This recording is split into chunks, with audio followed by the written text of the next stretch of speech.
अब हम आपको श्रीमद् भागवत महापुराण के पंचम स्कंद का 13वां अध्याय सुनाते हैं। भाटवी का वर्णन और रहुगण का संशयनाश। जड़ भरत ने कहा कि राजन, ये जीव समूह सुख रूप धन में आसक्त, देश देशांतर में घूम फिर कर व्यापार करने वाले व्यापारियों के दल के समान है। इसे माया ने दुस्तर प्रवृत्ति मार्ग में लगा दिया है, इसलिए इसकी दृष्टि सात्विक, राजस, तामस भेद से नाना प्रकार के कर्मों में या कर्मों पर ही जाती है। उन कर्मों में भटकता भटकता ये संसार रूप जंगल में पहुंच जाता है। वहाँ इसे तनिक भी शांति नहीं मिलती। महाराज, उस जंगल में 6 डाकू हैं।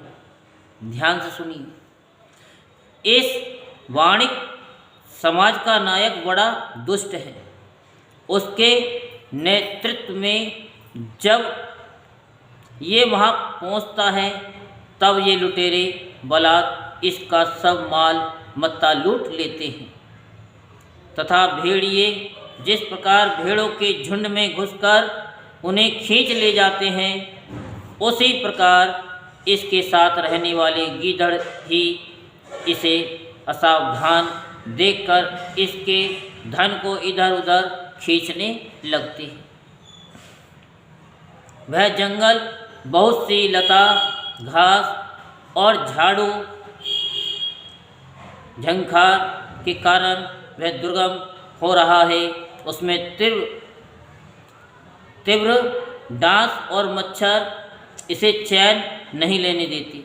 वहाँ इसे कभी तो गंधर्व नगर देखने लगता है और कभी कभी चमचमाता हुआ अति चंचल अगिया बेताल आँखों के सामने आ जाता है।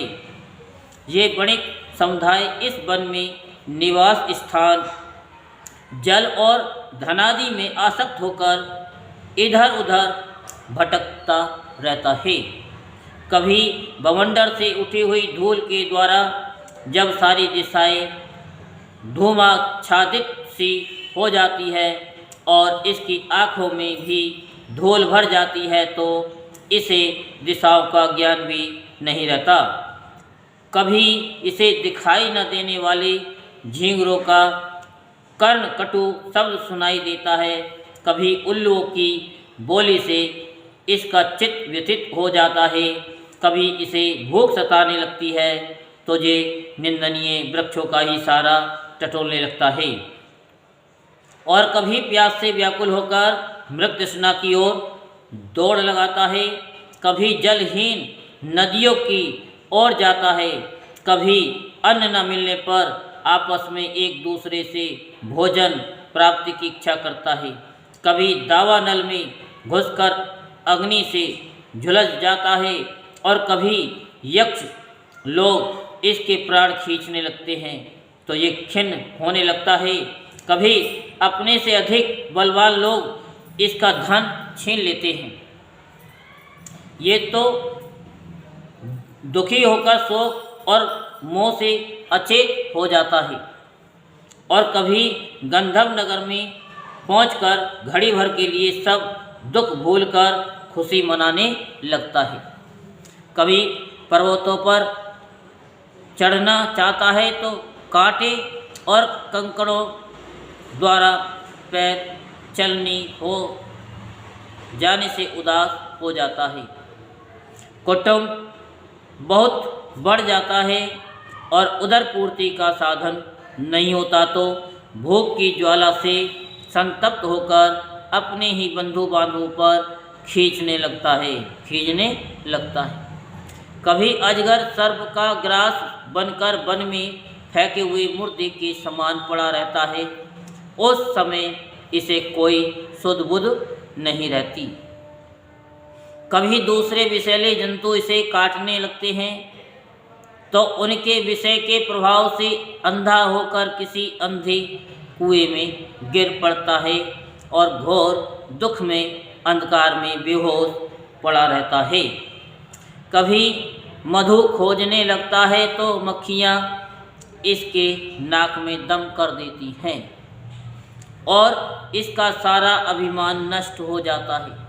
यदि किसी प्रकार अनेकों कठिनाइयों का सामना करके वह मिल भी गया तो बलात् दूसरे लोगों से छीन लेते हैं।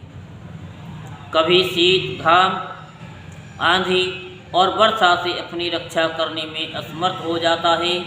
कभी आपस में थोड़ा बहुत व्यापार करता है तो धन के लोभ से दूसरों को धोखा देकर उनसे बैर ठान लेता है। कभी कभी उस संसार वन में इसका धन नष्ट हो जाता है तो इसके पास शैया, आसन, रहने के लिए स्थान और सैर सपाटे के लिए सवारी आदि भी नहीं रहते। तब दूसरों से याचना करता है। मांगने पर भी दूसरे से जब उसे अभिलषित वस्तु नहीं मिलती तब पराई वस्तुओं पर अनुचित दृष्टि रखने के कारण इसे बड़ा तिरस्कार सहना पड़ता है। इस प्रकार व्यवहारिक संबंध के कारण एक दूसरे से द्वेष भाव बढ़ जाने पर भी वह वणिक समूह आपस में विवाह आदि संबंध स्थापित करता है और फिर इस मार्ग में तरह तरह के कष्ट और धन क्षय आदि संकटों को भोगते भोगते मृतकवत हो जाता है। साथियों में से जो मरते जाते हैं उन्हें जहाँ का तहाँ छोड़कर नवीन उत्पन्न हुओं को साथ लिए वे बंजारों का समूह बराबर आगे ही बढ़ता रहता है। उनमें से कोई भी प्राणी न तो आज तक वापस लौटा है न किसी ने इस संकटपूर्ण मार्ग को पार करके परमानंद में योग की ही शरण ली है।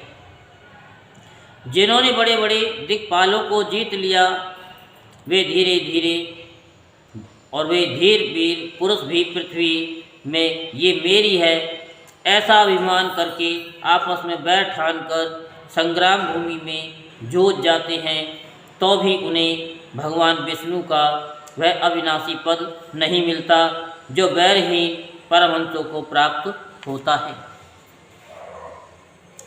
इस भवाटवी में भटकने वाला यह बंजारों का दल कभी किसी लता की डालियों का आश्रय लेता है और उस पर रहने वाले मधुरभाषी पक्षियों के मुंह में फंस जाता है। कभी सिंहों के समूह से भय मानकर बगुला, कंक और गिद्धों से प्रीति करता है। जब उनसे धोखा उठाता है तब हंसों की पंक्ति में प्रवेश करना चाहता है किंतु उसे उनका आचार नहीं सुहाता, इसलिए वानरों में मिलकर उनके जाति स्वरूप के अनुसार दाम्पत्य सुख में रत रहकर विषय भोगों से इंद्रियों को तृप्त करता रहता है और एक दूसरे का मुख देखते देखते अपनी आयु की अवधि को भूल जाता है। महावृक्षों में क्रीड़ा करता हुआ पुत्र और स्त्री के स्नेह पास में बंध जाता है। इसमें मैथुन की वासना इतनी बढ़ जाती है कि तरह तरह के दुर्व्यवहारों से दीन होने पर भी यह विवश होकर अपने बंधनों को तोड़ने का साहस नहीं कर सकता। कभी असावधानी से पर्वत की गुफा में गिरने लगता है तो उसमें रहने वाले हाथी से डरकर किसी लता के सहारे लटका रहता है।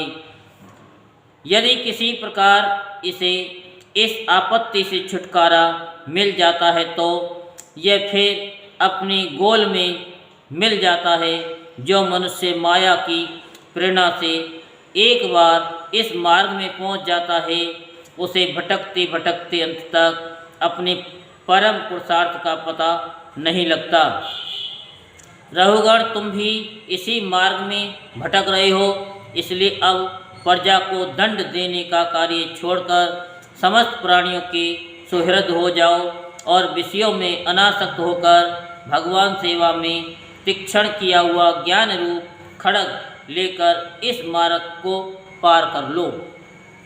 राजा रहुगण ने कहा कि अहो, समस्त योनियों में ये मनुष्य जन्म ही श्रेष्ठ है। अन्यान्य लोकों में प्राप्त होने वाले देवादि उत्कृष्ट जन्मों से भी क्या लाभ है, जहाँ भगवान ऋषिकेश की पवित्र यश से शुद्ध अंतःकरण वाली आप जैसे महात्माओं का अधिकाधिक समागम नहीं मिलता।